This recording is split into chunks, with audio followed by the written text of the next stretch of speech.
Monckton, again, there's so many subjects to talk about. I want to get into the leaked treaty that you went and demanded and were able to get, the latest leaked information with the Danish text that has the third world figuring out they're being bamboozled and defrauded by this gaggle of scam artists. I also wanted to talk to you about your ideas for the troops out there to not get orders from headquarters, but to go to the sound of the guns, what we can do globally to expose and fight this fraud now that we're beginning to rout them. What about civil suits? You have all these scientists that were persecuted, that had their papers blocked. You have these scientific journals that were intimidated. That right there is a serious civil matter trying to destroy people's careers. Couldn't civil suits by parties defrauded or taxpayers around the world being defrauded by this lie? Isn't everyone in the world a plaintiff to sue the United Nations, to sue East Anglia, to sue the EPA, to sue Goddard Climate Center? I mean, your take on that, Lord Monckton? Right. I think that, of course, anyone has the right to sue, but what you need to do is be very careful to use the proper procedures. And the first thing is that we're dealing here with a criminal rather than a civil matter. These people have committed crime, serious, imprisonable offences. You would call them felonies rather than misdemeanors. These are crimes for which you can go to prison and should go to prison if you commit them for a very, very long time, particularly in view of the effect that these crimes are already having on poor people around the world who are being killed in large numbers by starvation as a result of policy of Western nations, including the United States, to take, in the case of the United States, 1/3 of its agricultural land out from growing food for people who need it and into growing totally unnecessary biofuels for clunkers that don't. Result, a doubling of world food prices in the last 2 years. Result, starvation. Take Haiti, where they live on mud pies made with real mud, costing 3 cents each, pinch of butter, pinch of salt.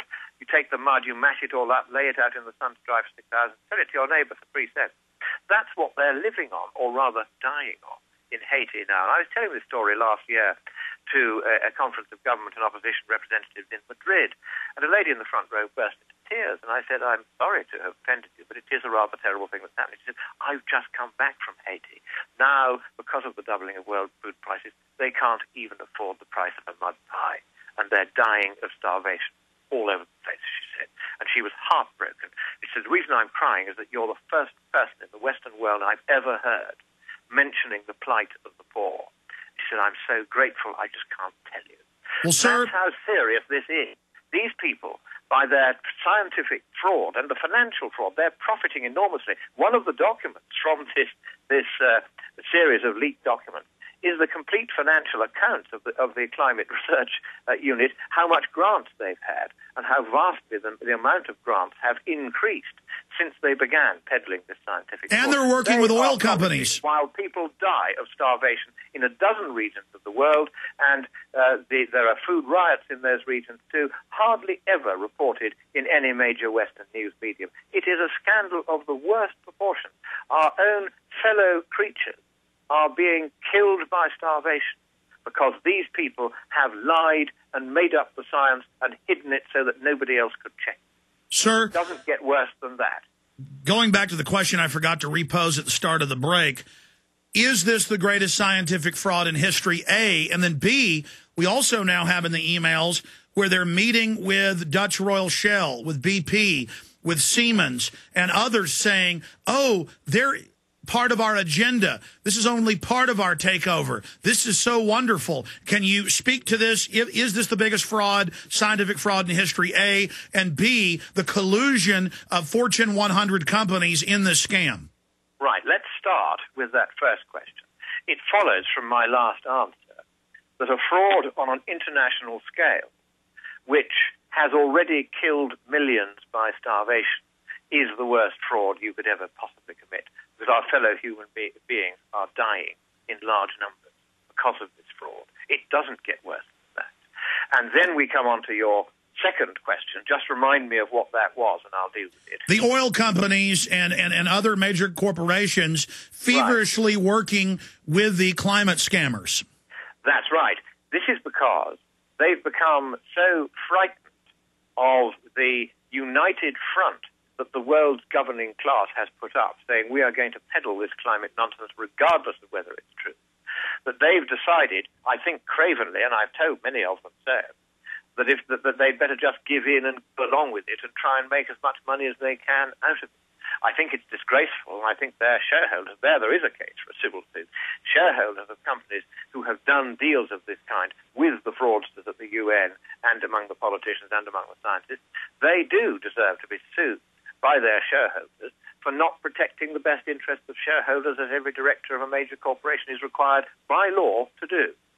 So I think that is indeed a disgrace. But what I'd like to do, if I may, is to turn to what is in this draft treaty about the amount of money that they want to take from you. And sir, let me stop you. Let me stop you briefly. For those that don't know, and I've been searching every hour and checking during the breaks, you are the only person, and you first, several months ago, ferreted out the secret draft. Perhaps you can remind us how you were able to get that. And then... a friend of mine called Willie Soon at the Harvard-Smithsonian Institute for Astrophysics, who reads everything, bless him, even that which is produced by the forces of darkness in this matter. And he got onto the UN, a very obscure UN website, the website of the Framework Convention on Climate Change Conference of the Parties.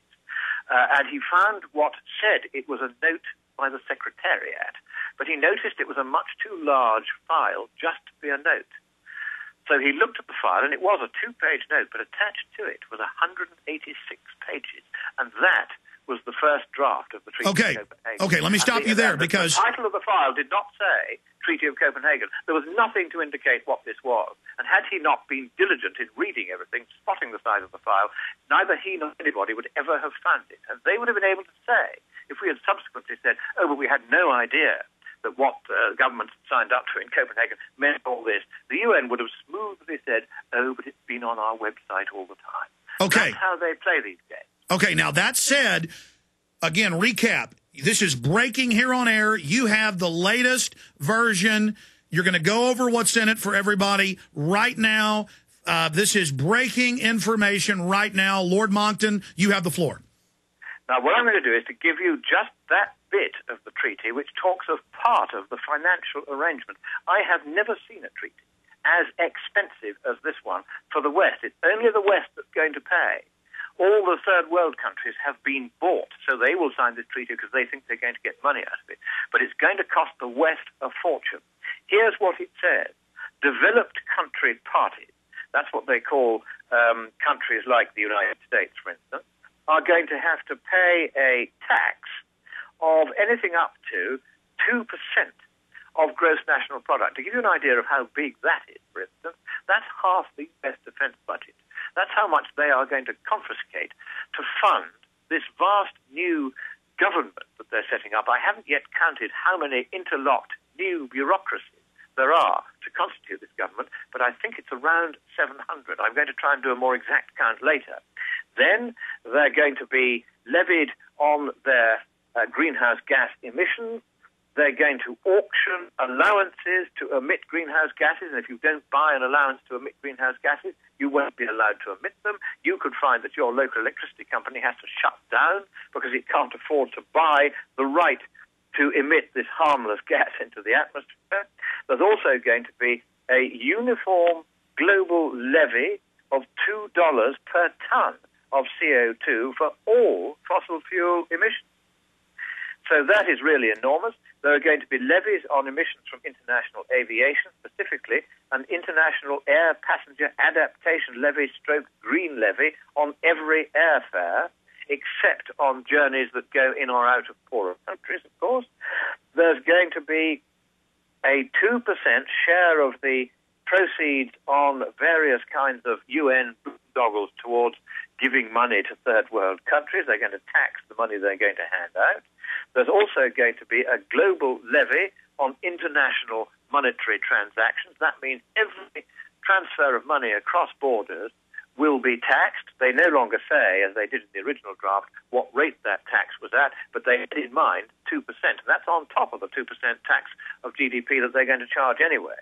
There's also going to be, get this, penalties or fines for non-compliance of developed country parties, that's the United States, etc., with their emission reduction and financial resources commitments. That means if you don't cut your economy down to size and cut your carbon emissions, or if you don't pay the vast amounts of money that I've just read out for these various categories, which admittedly some of them are listed as options, but nevertheless we're looking at very, very serious amounts of money here, then there will be a police force, effectively.